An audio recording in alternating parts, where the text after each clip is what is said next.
साथियों नमस्कार। सभी शिक्षक साथियों के लिए ट्रांसफ़र से संबंधित एक लेटेस्ट अपडेट है। साथियों, नया पोर्टल एजुकेशन नया पोर्टल 3.0 जो तैयार हुआ है, उस पर सभी साथियों के लिए स्वैच्छिक स्थानांतरण एवं पारस्परिक स्थानांतरण संबंधी दिशा निर्देश जारी हो चुके हैं। तो साथियों, अब ऐसी उम्मीद है कि नए सत्र में हम सबको ट्रांसफ़र नीति का मौका मिल सकता है।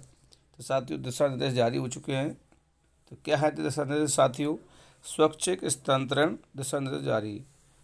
अगर हम अपनी इच्छा से ट्रांसफ़र कराते हैं और अगर शासन द्वारा पॉलिसी आती है तो उसके संबंध में यह दिशा निर्देश जारी है। आवेदकों से अनुरोध है कि समस्त जानकारी सावधानी पूर्वक और सही भरें।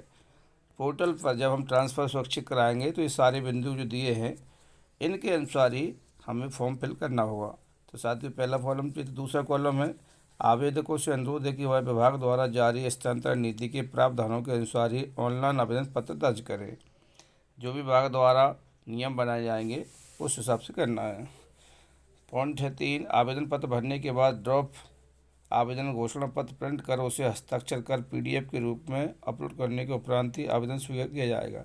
तो साथियों, जो आपका आवेदन रहेगा उसको आपको प्रिंट कराना है, फिर उसको भरना है, उस पर हस्ताक्षर करना है और PDF बना करके फिर उसको अपलोड कराना है उसको ऑनलाइन। आवेदन पॉइंट 4 है, आवेदन पत्र में गलत जानकारी प्राप्त होने पर आवेदन को निरस्त कर दिया जाएगा।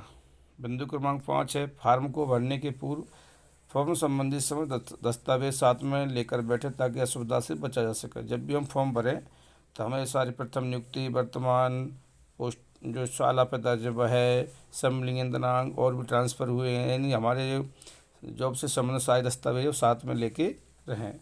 बिंदु क्रमांक 6 साथियों, आवेदन पत्र में PDF फॉर्मेट का साइज 500 KB से अधिक ना हो।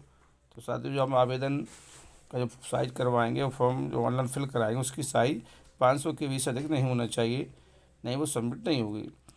बिंदु 7, यदि आवेदक स्वैच्छिक स्थानांतरण होने के पश्चात आगामी 3 शैक्षणिक सत्र तक विशेष परिस्थितियों को छोड़कर ऐसे शिक्षकों को के स्वैच्छिक स्थानांतरण आवेदन पत्र पर विचार नहीं किया जाएगा।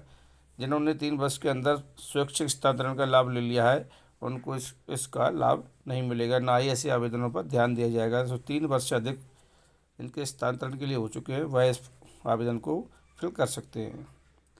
बिंदु 8 है, यदि आवेदक द्वारा अंतिम तिथि तक स्व घोषणा पत्र अपलोड नहीं किया गया तो आवेदन स्वतः ही रद्द किया जाएगा। तो स्व घोषणा फिल करना अनिवार्य है। साथियों, आवेदन बिंदु क्रमांक 9 है, आवेदन पत्र में गलत जानकारी प्राप्त होने पर आवेदन को निरस्त कर दिया जाएगा। तो जो भी शासन की गाइडलाइन बनेगी और उस ऑनलाइन पोर्टल पे जो बिंदु आएंगे और पॉलिसी आ जाएगी तो हमें ये बिंदुओं के अनुसार ही फॉर्म फिल करना है और सारी जानकारी सही भरना है। अब रहेगा साथियों पारस्परिक स्थानांतरण दिशा निर्देश, यानी मैचुअल। जैसे हम एक शिक्षक दूसरे शिक्षक से मैचुअल कराते हैं तो उसके लिए कुछ गाइडलाइन है, दिशा निर्देश जारी हैं कि हम आपस में एक दूसरे से किस तरीके से पारस्परिक या म्यूचुअल ट्रांसफ़र करा सकते हैं। तो आवेदन क्रमांक जो एक बिंदु है, आवेदक सभी जानकारियां सही से और सावधानीपूर्वक प्रविष्ट करें। बिंदु क्रमांक 2 है, आवेदन पत्र का ड्रॉप प्रिंट निकालकर उस पर हस्ताक्षर कर अपलोड करना होगा, तदुपरांत आवेदन स्वतः लॉक हो जाएगा। जो हम ऑनलाइन फिल कराएंगे उसको प्रिंट कराना है और उस पर हार्ड कॉपी पे साइन करके फिर अपलोड करा देना है। तीसरा बिंदु है साथियों, आवेदन को लॉक करने स्व घोषणा पत्र अपलोड करने के उपरांत किसी प्रकार का संशोधन स्वीकार नहीं किया जाएगा। यदि आपके द्वारा अंतिम तिथि तक स्व घोषणा पत्र अपलोड नहीं किया जाता है तो आवेदन रद्द किया जाएगा। तो साथियों, बड़े सावधानी पूर्वक भरना है और अपलोड स्व घोषणा पत्र अपलोड भी करना अनिवार्य है। बिंदु क्रमांक 4 है, पारस्परिक आवेदन में पद और पेशा समान होना आवश्यक है। तो साथियों, जैसे कोई प्राथमिक शिक्षक है तो उसका म्यूचुअल या पारस्परिक स्थानांतरण माध्यमिक शिक्षक से नहीं होगा, प्राथमिक शिक्षक में ही से ही होगा और समान पद होने चाहिए। जैसे कोई समुदाय है, कोई सम्मिलन हो चुका है तो उससे भी नहीं होगा, दोनों का सम्मिलन हो चुका हो या दोनों समुदाय शिक्षक हो।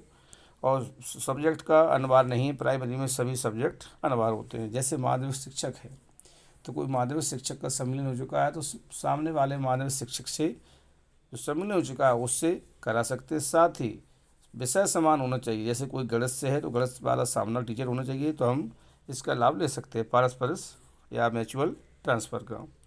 तो साथियों ये थे दिशा निर्देश स्वैच्छिक हस्तांतरण के और पारस्परिक या म्यूचुअल ट्रांसफ़र के। तो शीघ्र ही हमको ऐसा अनुमान है कि नए सत्र में हमको ट्रांसफ़र पॉलिसी का लाभ मिल सकता है। तो साथियों smart path education YouTube channel के माध्यम से हम शिक्षा से जुड़ी हुई हर लेटेस्ट वीडियो लेकर आते हैं। प्राथमिक शिक्षकों से वर्ग यानी हायर सेकेंडरी शिक्षकों की ट्रांसफ़र संबंधी या कोई भी डीए जैसा भी कोई विभाग द्वारा अपडेट होता है, और प्राथमिक शिक्षा से हायर सेकेंडरी स्कूल शिक्षक तक और सभी प्रकार के स्कूल शिक्षा से भी कोई नया अपडेट आता है, इस चैनल के माध्यम से हम आप तक पहुंचाने का पूरा प्रयास करते हैं। तो साथ ही जो भी मित्र हमारे इस चैनल पर नए हैं, चैनल को सब्सक्राइब कर लें, लाइक करें, शेयर करें और नोटिफिकेशन वाली बेल आइकन को ऑन कर लें, जिससे हमारे द्वारा बनाई हर वीडियो को लेटेस्ट अपडेट आप तक पहुंच सके। तो साथियों अगर बाकी अधिक जानकारी आपको चाहिए तो व्हाट्सएप ग्रुप से ऐड हो सकते हैं, जिससे आपको सभी प्रकार के उसमें PDF प्राप्त होती रहेंगी। डिस्क्रिप्शन बॉक्स में जाकर हम व्हाट्सएप ग्रुप लिंक पर ऐड हो सकते हैं। तो साथियों हम जल्द ही अगली वीडियो में आपसे मिलेंगे और लेकर आएंगे कोई विभाग से संबंधित लेटेस्ट अपडेट। धन्यवाद।